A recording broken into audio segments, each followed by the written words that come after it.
morning, everyone. Happy Saturday. I want to start by making one point clear. The use of chemical weapons anywhere in the world is an inexcusable violation of international law, and the United States will not tolerate it. The Assad regime's attack against innocent Syrians in Douma, Syria on April 7th is horrifying and tragic, and it demanded an immediate response. Yesterday, United States forces, at the direction of President Trump, launched precision strikes against Assad regime targets associated with the use of chemical weapons in Syria. We launched these strikes to cripple Syria's ability to use chemical weapons in the future. We were joined by the United Kingdom and France, who demonstrated solidarity in addressing these atrocities. Americans are united in condemning Syria's inexcusable use of chemical weapons, which no civilized nation would tolerate. We are encouraged by the support we received from the senators and congressmen on both sides of the aisle. We are also extremely proud of the United States service members who carried out this operation last night. They demonstrated unwavering courage and commitment in their defense of the American people and the values and ideals our nation represents. This operation was carefully orchestrated and methodically planned to minimize potential collateral damage. I can assure you, we took every measure and precaution to strike only what we targeted, and we successfully hit every target. This operation does not represent a change in U.S. policy, nor an attempt to depose the Syrian regime. These strikes were a justified, legitimate, and proportionate response to the Syrian regime's continued use of chemical weapons on its own people. We do not seek conflict in Syria, but we cannot allow such grievous violations of international law. Our goal in Syria remains defeating ISIS by, with, and through the 70-nation coalition. But we will not stand by passively while Assad, backed by Russia and Iran, ignores international law.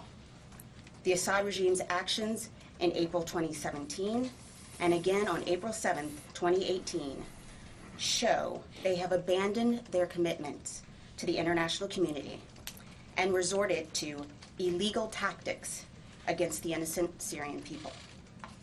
We call upon Russia to honor its commitment to ensure the Assad regime dismantles its chemical weapons program and never uses chemical weapons again. We support our diplomats who are working to set the conditions for the United Nations-backed Geneva process to succeed.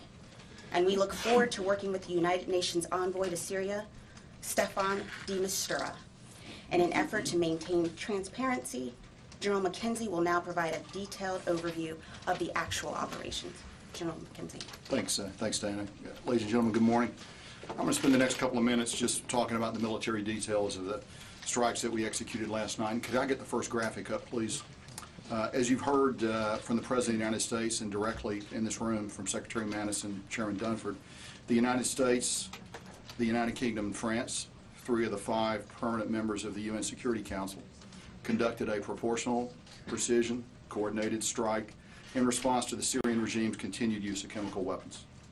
This combined military strike was directed against 3 distinct Syrian chemical weapons program targets, and I'm going to show them to you in turn on the monitor behind me, and I think you have access to that information also. The 3 facilities are more appropriately were fundamental components of the regime's chemical weapons warfare infrastructure. Let's go to the first slide, please. The Barza Research and Development Center. Next slide. Pardon me. The Him Shinsar Chemical Weapons Storage Facility. And last, and the next slide, please, the Him Shinsar Chemical Weapons Bunker Facility, which is located about 7 kilometers from the previous Him Shinsar site. This strike aimed to deliver a clear and ambiguous message to the Syrian regime that their use of chemical weapons against innocent civilians is inexcusable and to deter any future use of chemical weapons. We selected these targets carefully to minimize the risk to innocent civilians. We're still conducting a more detailed damage assessment, but initial indications are that we accomplished our military objectives without material interference from Syria. I'd use 3 words to describe this operation: precise, overwhelming, and effective. Let's go back to the first Barza slide, please. Against the first target, the Barza Research and Development Center, which is located in the greater Damascus area, we employed 76 missiles. 57 of these were Tomahawk land attack cruise missiles, and 19 were Joint Air-to-Surface Standoff Missiles, or JASSMs. As you can see for yourself from the graphics, initial assessments are that this target was destroyed. This is going to set the Syrian chemical weapons program back for years. And you also note that we've successfully destroyed 3 buildings in metropolitan Damascus, one of the most heavily defended aerospace areas in the world. Next slide, please. Against the second target, the Hem Shinsar chemical weapons storage facility, which is located in Syria just west of Homs, 22 weapons were employed: 9 U.S. T-LAMPs, 8 Storm Shadow missiles, 3 naval cruise missiles, and 2 Scout land attack cruise missiles. So this target was attacked by all coalition forces. Our Tomahawks, the British Storm Shadow, and then the French missiles went against it as well. Against the third target, next slide, the Hem Shinsar chemical weapons bunker facility, we deployed 7 Scout missiles. Again, the initial assessment is that this bunker facility was successfully hit. Now I'd just like to talk a bit about the specific platforms that were part of this strike. And let's go back to the first slide, please. The missiles that I've just described were delivered from British, French, and U.S. air and naval platforms in the Red Sea, the Northern Arabian Gulf, and the Eastern Mediterranean. All weapons hit their targets at very close to the designated time on target of about 4 a.m. in Syria, which of course is 9 o'clock here on the East Coast. I'm going to give you a little more details now about the platforms. First, in the Red Sea, the Ticonderoga class cruiser Monterey fired 30 Tomahawk land attack cruise missiles, and the Arleigh Burke class destroyer Laboon fired 7 Tomahawks. In the North Arabian Gulf, the Burke class destroyer Higgins fired 23 Tomahawks. In the Eastern Mediterranean, the French frigate Languedoc fired 3 missiles of their naval version of the Scat missile. Also in the Mediterranean, the Virginia-class submarine John Warner fired 6 Tomahawk missiles. In the air, 2 B-1 Lancer bombers fired 19 Joint Air-to-Surface Standoff Missiles. In addition, our British allies flew a combination of Tornadoes and Typhoons and launched 8 Storm Shadow missiles. Our French allies flew a combination of Rafales and Mirages and launched 9 Scout missiles. Taken together, and as you can see from the graphic behind me, these attacks on multiple axes were able to overwhelm the Syrian air defense system. It's also important to note that we flew a variety of defensive counter-air, tanker, and electronic warfare aircraft in support of these operations. None of our aircraft or missiles involved in this operation were successfully engaged by Syrian air defenses, and we have no indication that Russian air defense systems were employed. We are confident that all of our missiles reached their targets. At the end of the strike mission, all our aircraft safely returned to their bases. We assessed that over 40 surface-to-air missiles were employed by the Syrian regime. Most of these launches occurred after the last impact of our strike was over. It is likely that the regime shot many of these missiles on a ballistic trajectory. I mean by that, without guidance. And we assessed that the defensive efforts of Syria were largely ineffective and clearly increased risk to their own people based on this indiscriminate response. When you shoot iron into the air without guidance, it's going to come down somewhere. By contrast, the precise nature of our strike and the care which our Allied team planned and executed significantly reduced the risk of collateral damage to civilians. In summary, in a powerful show of Allied unity, we deployed 105 weapons against 3 targets that will significantly impact the Syrian regime's ability to develop, deploy, and use chemical weapons in the future. It's been said before, but I want to emphasize again that by comparison, this strike was double the size of the last strike in April 2017, and I'd also emphasize that this strike was a multinational effort.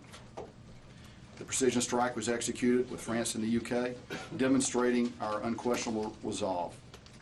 I'd like to close by noting that since the strike, we have not seen any military response from actors within Syria, and we remain postured to protect our forces and those of the coalition should anything occur. Dana, back to you. So with that, take your questions. Bob.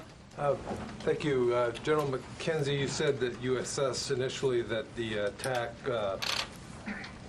cumulatively set back the Syrian chemical weapon program for years. Can you elaborate on that?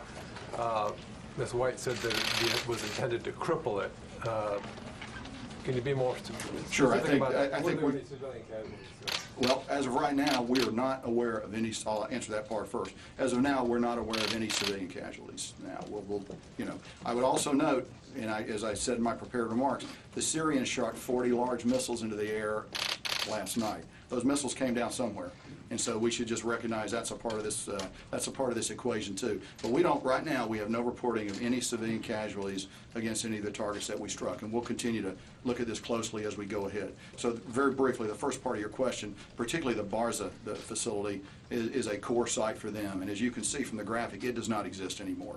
And we believe they've lost a lot of equipment, they've lost a lot of material, and it's going to have a significant effect on them. So I think the words cripple and degrade are good, accurate words. Tom. Secretary Mattis said last night he was pretty convinced that chlorine was used. He's still waiting on sarin. He also said he was confident that the Syrian regime mounted these chemical attacks. What evidence do you have of both, of chlorine and of the Syrian attack? And also the OPCW is on the ground now. They're collecting information on that. We are still assessing, but as the Secretary said last night, he is confident of the evidence that we already had, and which is why he recommended the strikes last night. But we are still assessing and getting details, and we can provide more details once we have them. Well, can you give us a sense of what evidence you do have? There's various intel, and I won't speak to that, but when we have more evidence and more details, I will come back to you, Tom. Barbara. For both of you, first, General McKenzie, could you speak about in Barza and these other facilities,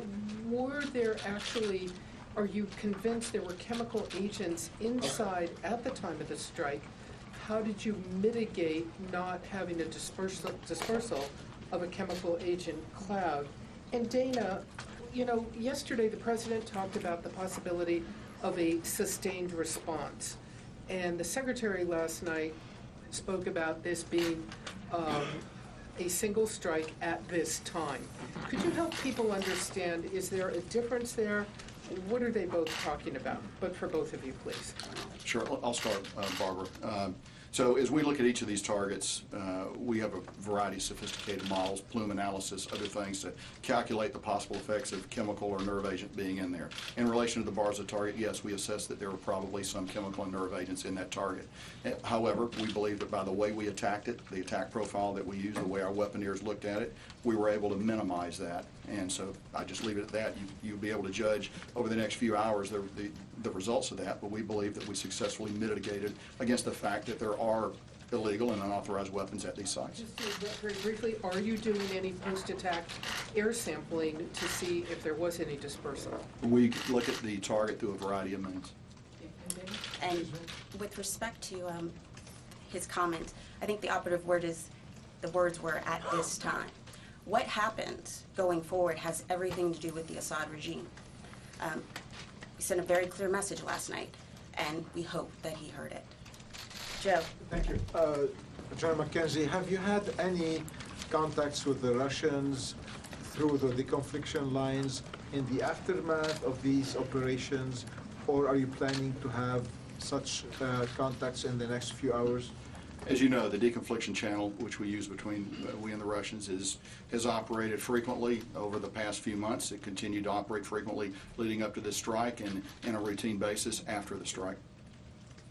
Hans. General McKenzie, the 3 targets that you struck, were those manufacturing or researching chlorine or sarin? A little of both, and particularly in the Marza target, but there's a little of both. And did any of these facilities have any other non-military application? No, they're essentially, this is what they do principally. There may be other activities that are carried on there, but this is the core activity associated with these sites. Phil? You said that none of the Russian air defenses were not turned on. How do you explain that? Was there an agreement? I'm sorry, I didn't say the Russian air defenses were not turned on. I said they weren't employed. They weren't employed, I'm sorry. Was there an agreement with the Russians that they would not employ their air defenses? And then also, you said that the Syrian air defenses did not have any significant impact on the operations. Is that to say that there was no interception of any of these missiles that were fired? Sure. So we did no coordination, no agreements with the Russians before the strikes. Important to know that. We deconflict, we do nothing more than that. And I want to say that to the best of our ability to determine at this time, no Syrian weapon had any effect on anything that we did. Tara? Thank you. Dana, for you, last year when a similar type strike occurred, there was an assessment that it had degraded Syria's ability to generate chemical weapons, yet a couple of months later the Pentagon thought that that specific airfield was right back at it. What assurances do you have now that you've significantly degraded Syria's ability to generate chemical weapons? And then for General McKenzie, that slide appears that the B-1s were escorted by U.S. fighters. Could you tell us who escorted the B-1s and what type of surface air missiles were shot out in the air, the 40? And then getting back to the Russian defenses, if their defenses weren't employed, were Russian radars at all employed? Were they painting any of the U.S. aircraft? So I'll take the first one. Last year, the focus was on the delivery. This time, the strikes went to the very heart of the enterprise, to the research, to development, to storage. So we are very confident that we have significantly crippled Assad's ability to produce these weapons. Could I follow up on that, too? Let me just answer. I got you. So the B-1s employed JASM, our Joint Standoff Missile. So that was the weapon that they used. B-1s were accompanied by U.S. fighters up to the launch and release point. It's a normal way you'd integrate an air package to provide protection to the bombers, just as the French and British aircraft were accompanied by their own fighters as part of an integrated package that provides defense for the shooters. Additionally, we positioned defensive counter-air around the theater, and in fact that's still operational right now as we observe the potential Syrian response. Were they Raptors? I don't know the answer to that question, but we'll get back to you. I just don't know that. David, go ahead. There were reports that these facilities, or reports today that these facilities had been evacuated in the days prior to yesterday's strike. Do you have any indication, either of you, that that's the case? And wouldn't that, to some degree, degrade your assessment of the damage that's been done to the regime? Well, sure. The Syrian regime knows that we've been looking at these targets for a long time, so it is possible that some people might have left it. We also chose to strike it at 3 o'clock in the morning, 4 o'clock in the morning local time. So we weren't trying to kill a lot of people on the objective, so we were struck at a different time of the day. I believe, however, that there is material and equipment associated with each of these sites that was not movable, and that's the source of that's what really sets them back. And to go back to an earlier question, that's really the difference between striking an airfield and essentially a delivery platform and a research, development, and generation part of the facility. This is far more damaging to Syria. Michael. General McKenzie, were the 3 targets that were struck, does this represent the totality of Syria's known CW infrastructure, or were there CW structures that you didn't hit because of collateral damage concerns? Second, is chlorine the new red line? Because the administration monitored the use of chlorine for many months and didn't take any action, and it seems only to have taken action because a nerve agent appears to have been used. And the last weapons question, was the JASM used, an extended range JASM, or just the first generation JASM? So let me, in terms of the targeting, as we selected targets, obviously the Syrian chemical weapons system is larger than the 3 targets that we addressed tonight. However, these are the targets that presented the best opportunity to minimize collateral damage, to avoid killing innocent civilians, and yet to send a very strong message. We could have gone to other places and done other things, but we, in close coordination with our allies, decided these were the ones that best fit that criteria. So there's an element that is not part of the. There are other elements, and we'll continue to examine those as we go forward. So we did employ the JASM ER. And if you say you destroy most of the infrastructure, 50%, 80%, or? You can look at the map, you can look particularly at the Barza site and make your own conclusions. I would say they had 3 buildings there and a parking deck, and now they don't. So I think that's probably the one that's easiest to see I because mean, it's of a the building totality structure. of their infrastructure. I think we dealt How much them a is left? severe blow. There's some left, but we dealt them a severe blow. What about the prospective use of chlorine in the future? Would you, the administration didn't act in the event of previous uses of chlorine. Dana, will it act now? Is that a new red line? What's important to understand is that the Assad regime has a pattern of using chemical weapons against its own people, against the Chemical Weapons Convention, despite the fact that they had agreed to it, and then despite the fact that the Russians were their guarantors. So what happens next has everything to do with what the Assad regime decides to do. And it has everything to do with what the Russian government decides to enable as well. Stephanie? Thanks, Dana. Why does the administration, just talk a little bit about this, and you guys have touched on this, but why does the administration feel these strikes are enough to deter the Assad regime from using chemical weapons again? I'll pass it to Jen in a second. We were very methodical in making the decision about these sites. And it was a deliberate decision to go to the storage facilities, to go to the research and development facilities. That was the difference. We think by doing this, this was very successful. And we are confident that we've significantly degraded his ability to ever use chemical weapons again. One more. And what kind of response should the Assad regime expect from the U.S. if they were to use chemical weapons again? One, I think it's very important to remember that that this represents 3 permanent members of the UN Security Council who did this. The UK and France are our oldest allies. This is about values. We did this because it's intolerable for any civilized nation to tolerate the use of chemical weapons. Missy. Thank you. I just have one follow-up on Michael's question for you, General, and a question for you, Dana. General, can you just, to press you a little bit on the chemical weapons program, can you give us an idea of, should the American public understand that this is a minority of the existing chemical weapons programs? Is this more than half? Is there any way you can give us a better sense of the scale of what these 3 sites represented? Also for you, General, how long did the strike last? How many minutes, hours? And Dana, for you, can you just comment on, to put this a little bit in the context of the broader civil war, I know that the U.S. policy is not to get engaged in the civil war, and that the objective is to get to a negotiated settlement eventually. But we have this significant military response to chemical attacks that in this instance killed an estimated 45 people. At the same time, the Assad regime has continued to use conventional means to attack women and children, civilians repeatedly using barrel bombs and other means. Can you just talk about that? How should people understand the difference in the response to these more isolated chemical attacks and the ongoing conventional attacks by the Assad government on its own people? It is clear to everyone that the Syrian people have suffered for too long.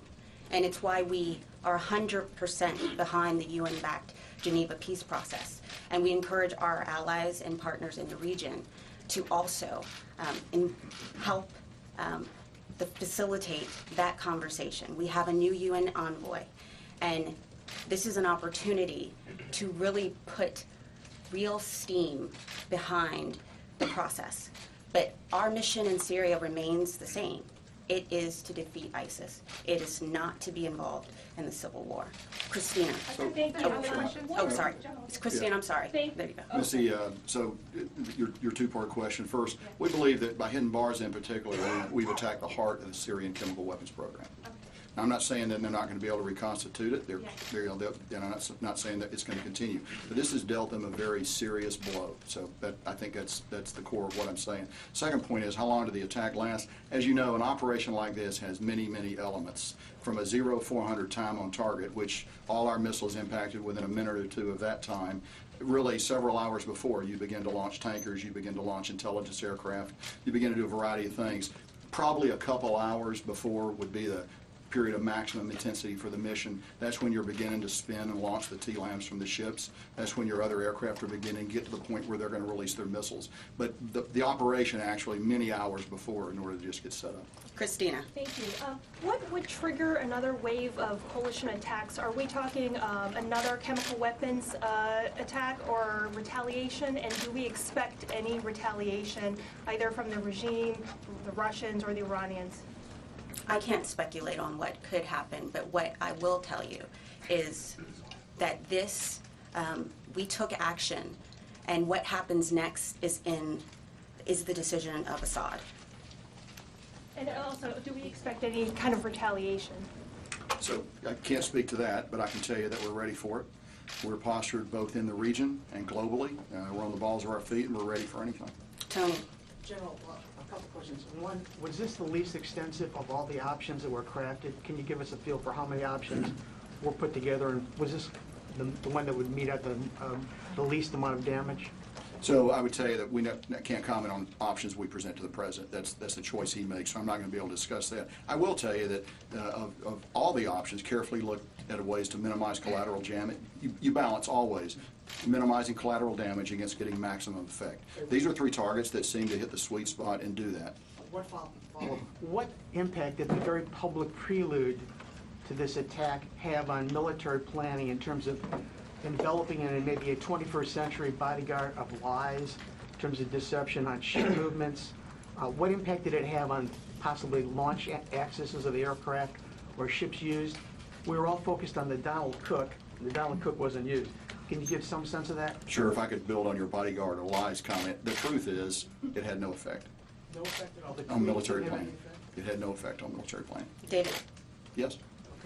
David Martin. I thought I heard you say that this strike put more steam behind the Geneva peace process. How does this help bring peace to Syria? The UN, we have been very clear about the fact that we fully support the UN-backed Geneva process. Sochi has failed. Our focus remains defeating ISIS. It is not to get involved in the Syrian civil war. We call on all nations, and I think the demonstration of our allies, France and the UK, helping us, demonstrates that we are serious about the fact that chemical weapons use is intolerable, it's inexcusable, but we will remain committed to the 70-nation coalition to defeat ISIS. But how does preventing the use of chemical weapons affect the outcome of the Syrian civil war? It affects it by, again, demonstrating to the world that this is a heinous regime. This is a regime that murders its own people daily. We, yesterday, with the help of our allies, addressed the fact that they continue to use chemical weapons against their own people. We continue to hope and urge, and we're confident that the UN process will move forward. But our mission remains to defeat ISIS. There is still work to be done, and we will do it. Right here, right here. I'm going to ask three quick questions. First, were you ready yesterday to engage Russian targets in case Russia responded to that attack? Second, you keep talking about the current Syrian chemical program. Can you give us an idea about the size of this program in comparison to what the regime had before dismantling it? What is in percentage? And third, you're talking about evidence of chemical weapons attack. We haven't seen any evidence, really. That's what you're saying. However, there's an organization on the ground in Syria, the OPCW, and it will conduct an investigation. Why didn't you wait for that investigation to end? Well, let's remember that OPCW and others have been blocked from entering Ghouta and Douma. That's because of the Assad regime. We need to remember that everything that's happening with respect to the murder of these people, innocent people, is the responsibility of the Assad regime. So We were very confident about the evidence that we had. And it was clear, and the Secretary said yesterday, he was very confident about the intelligence as well as the evidence, and that's why we moved forward. And then the two other questions on Russia and the size of the Sure. chemical We have program. an active, effective deconfliction channel with Russia. It's been used months before this attack. It was used through this strike, and it's been used afterwards. And I'm not going to be able to comment on anything more specific. The size of the program, the current program that what the Syrian regime has now? Because you said you made lots of assessment, you have a good idea, you have lots of targets. So in comparison to what the Assad regime I had would say before- there's still a residual element of the Syrian program that's out there. I believe that we took the heart of it out with the attacks that we accomplished last night. I'm not going to say that they're going to be unable to continue to conduct a chemical attack in the future. I suspect, however, they'll think long and hard about it based on the activities of last night. We have time for a couple more questions. Idris. Thanks, Dana. President Trump tweeted about an hour ago, mission accomplished, which of course historically has not borne out when the phrase has been used. And you're saying that if, you've left the option open for future strikes in case chemical weapons are used again. So could you sort of reconcile those two statements, mission accomplished and could be used in the future? And in terms of authorities, if there are other strikes, does Secretary have to go to President Trump, or has he been delegated the authority to carry them out as he sees fit? So, and to your first point, last night operations were very successful. We met our objectives. We hit the sites, the heart of the chem weapons program. So it was mission accomplished. Give me your second part. Second part is the authorities question. If there are future strikes, does the same process have to go where you go to the NSC and the PCC?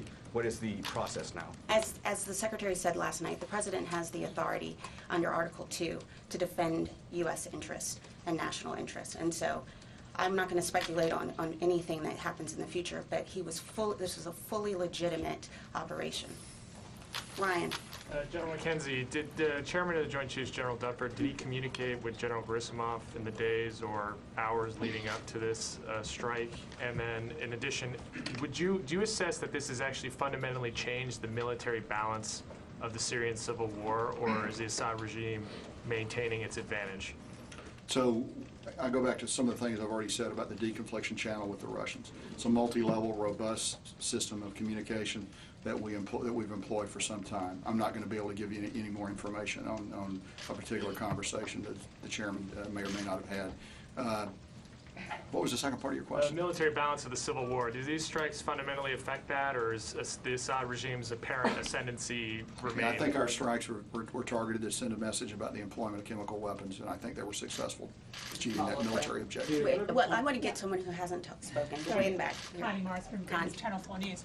Thank you, Dana. Just following up on Idris's question, this question of mission accomplished. If the mission is to deter President Assad from spreading chemical weapons, isn't it actually impossible at this stage militarily to know whether that mission, as described, was accomplished? Last night's operations were successful. We met all of our objectives. We hit all of our targets successfully. No aircrafts, allied aircrafts were engaged. It was a successful mission. What happens next depends on what the Assad regime decides to do. Right over here. Thanks, Dr. Tucker, Defense One. You said earlier that you didn't observe any material effects on forces during the strike. Can you describe any other effects, electromagnetic or cyber effects that were perhaps targeted towards coalition craft? And also, have you observed any activity around residual or remaining sites that you didn't strike that suggests perhaps an after-action plan to hide or use chemical weapons in some other way? The Syrian response was remarkably ineffective in all domains. It's probably the best answer I can give you. So they had no material impact on the strike. As I noted in my prepared comments, they actually typically began to fire their missiles after the last impact of our weapon. So no appreciable effect that we know at this time. Can I follow up on something? Activity around Can I follow up? Finish your thought. Other activity around other sites, perhaps movement of weapons or movement of chemicals or movement of equipment? I just don't have that information right now. I'm sorry. Okay. Tom, just, yeah. You said we're very confident about the evidence we have. Now, Russia and Syria denied any chemical weapons were used. I'm just wondering why you wouldn't share your evidence with the world. Adlai Stevenson famously went to the UN in 1962 with evidence of the Russian buildup in Cuba. Why wouldn't you do something similar, especially if there are doubts? Well, there's no doubt for us. Well, why don't you share the evidence then? One, a lot of this has to do with intelligence. And I'm very happy to show evidence if I can. But we were very confident about the decisions we made. I'm going to take one more question from Aaron. You've already spoken. Come on, give someone else a chance. Aaron. Just a couple of clarification points. Thanks, Dana. General McKenzie, you said, I believe, there's still an air defense package in operation right now in case there's potential for retaliation from either Syrian or Russian assets. How long do you intend to keep that package in the area, specifically keeping an eye on if there's kind of a retaliation to this strike? And then during the strikes last year, a couple of the TLAMs, I believe, failed, just not because of interference, but they just failed. Were there any weapons that didn't make it to their targets this time? None of our Tomahawks experienced any problems. What about the air-launched weapons? I don't believe so, no. And your last question, we typically keep DCA over deployed forces in eastern Syria. So typically we've got aircraft up over them. So this would, as we open in time from the event going forward, the commander will continually readjust the air defense posture that we've got. Right now it's robust, and we'll keep it robust for a while, then we'll make adjustments just based on our observations of the environment. Lucas. General, the Syrian government is saying they shot down over a dozen Tomahawks. Are they lying? And what Syrian military units did you strike? And for the people at home, can you explain this deconfliction? You say you didn't coordinate or give a heads up to the Russians, but you said you deconflicted. And Dana, finally, you say you want to avoid conflict with Syria, yet with all due respect, you just lobbed a couple dozen Tomahawk cruise missiles into the country. Can you explain that? Our mission stays the same. It's to defeat ISIS. But Assad's actions were beyond the pale. Again, we will 100%, and we are supporting Envoy de Mistura.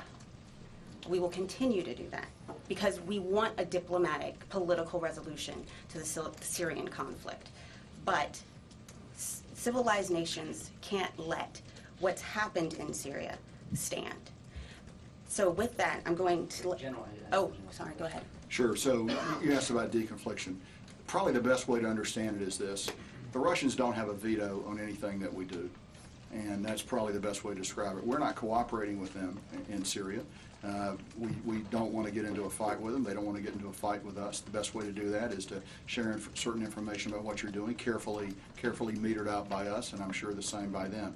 But we're not cooperating with them, and they have no veto over what we do. At the same time, we owe it to our servicemen and women and those of our coalition partners to do the best we can to simplify the environment in which we're going to fight. So the deconfliction mechanisms allow us to do that. As to the last part of your question, I can't help you with what the Syrians are saying or not saying. What I'm telling you is what actually happened. And on that point, as Secretary Mattis said last night, the Russian disinformation campaign has already begun. There has been a 2,000% increase in Russian trolls in the last 24 hours. Therefore, we will keep you all abreast of the facts moving forward.